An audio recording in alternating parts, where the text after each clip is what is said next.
What's up, everybody? Hi, my name is Jay. If you're new here and if you're a returning subscriber, welcome back. So today I'm going to be teaching you all how to price a product for your business. So without further ado, let's just go ahead and get right into the video. So I want to start off by saying that this is a safe space for everybody. No negative or hate comments will be allowed. We will not tolerate anyone being negative towards any other entrepreneurs here, including myself. And without further ado, let's get into the video. Okay, so first things first, when you're learning how to price a product within a business, it's more than just choosing this look like it's worth this much. I'm going to price this product $20.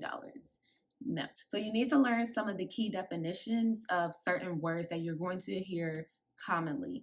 So the very first word that you need to know is revenue. So revenue is the total amount of income generated by the sale of a service or a product. So when you hear revenue, you're thinking, how much did you make from selling this notebook plus tax plus shipping minus any discounts? So that is your revenue. The second most important word that you need to know is profit. Generally, what a profit is the revenue generated exceeding the cost of the goods, taxes, and expenses. So profit is what you get after you take out taxes on the product, the expenses of the product, whether it is making the product or buying the product, the shipping.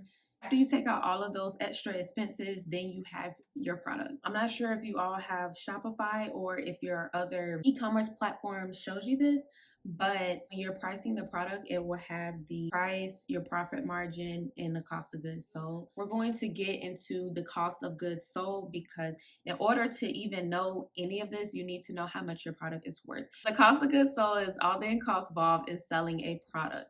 So if you buy a product in wholesale, say you're getting something from Alibaba, you're getting 20 pieces for $100. You're going to divide to find the cost of that product. So 100 divided by 20, because it costs $100, you're getting 20 products. Then you will have an answer of 5. So each product costs $5. If you want to add in the shipping of that, you can. So if shipping was $20, that made your total be $120, and you want to divide that by 20, then you will have the cost of the product with shipping. If you make a product, it's going to be a little more complicated because you have to calculate how much does the raw material of everything that you're using cost to make.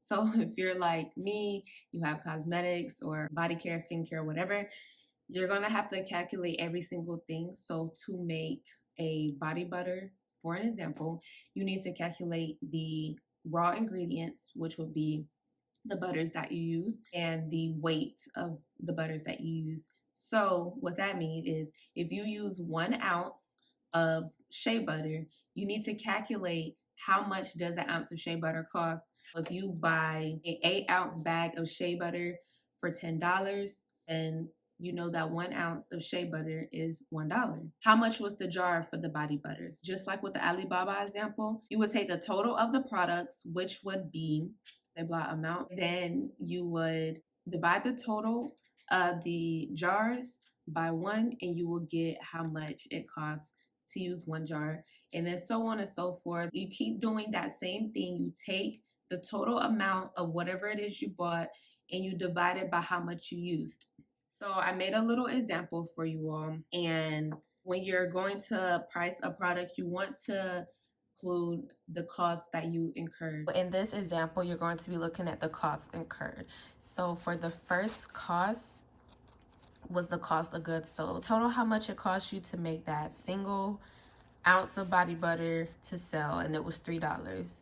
The next cost that you want to add up to properly get the pricing of the product will be the time making the product. You can essentially make an hourly rate for yourself when you're making products if you want to be more specific, or if you just want to guesstimate and say, you know what, I feel like the time making this product will only cost them $2, then so be it. The next cost that you want to add would be the packaging. If you want to, you can include packaging in the pricing of a product, But if you don't have to. Simply, if you want the pricing of packaging to be covered, it's best to include in a product. So you would calculate the packaging. That would mean any bubble mailer, bubble wrap, or if you're not using those, if you're using a box, you're going to calculate that single unit price like I told you all. You're going to calculate the packaging. So say here we use a bubble wrap and a bubble mailer. They both ended up being 50 cents each, so you add $1 into the cost incurred. The next cost incurred is your marketing essentials. So this would be any thank you cards, business cards, discount cards, anything that you include to market your brand. You want to add it up and see how much it costs you. Add it to your cost incurred.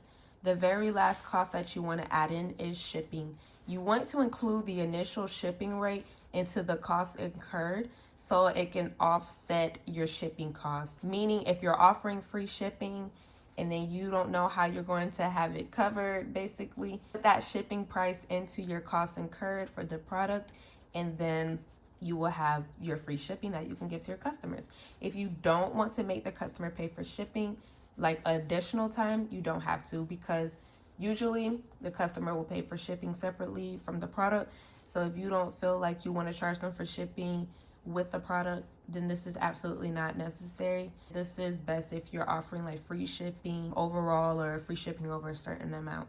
So once you have all these costs add up, you will have your costs incurred, which would have been $10.65. Sorry that writing was a little sloppy, but the next thing that you're going to do, if you don't want to deal with absolutely no math at all, you can go to this website called Omni Calculator, which you can find different calculations of products, discounts, etc. Finding the cost of goods sold for your product is the best way because you have that base price of knowing how much that product was worth. Those are the businessy ways to do it. Another way that you can price your products is to look at your competition and see how much your competition is charging. This helps if you want to stay at a competitive rate, below a competitive rate, or a little bit above.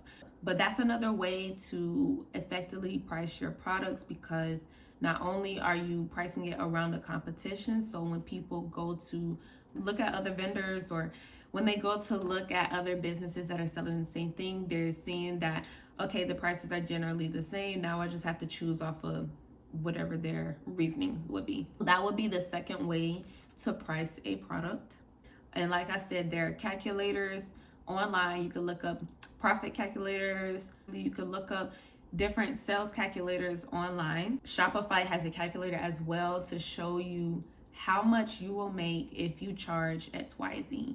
I hope this video gave you guys a little clarity and helped you all a little bit. If you find the price of your products a different way, please be sure to mention that in the comments below.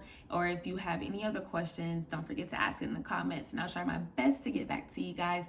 Don't forget to like, comment, and subscribe on this video to help us with the YouTube algorithm, and I'll see you guys very soon. Bye.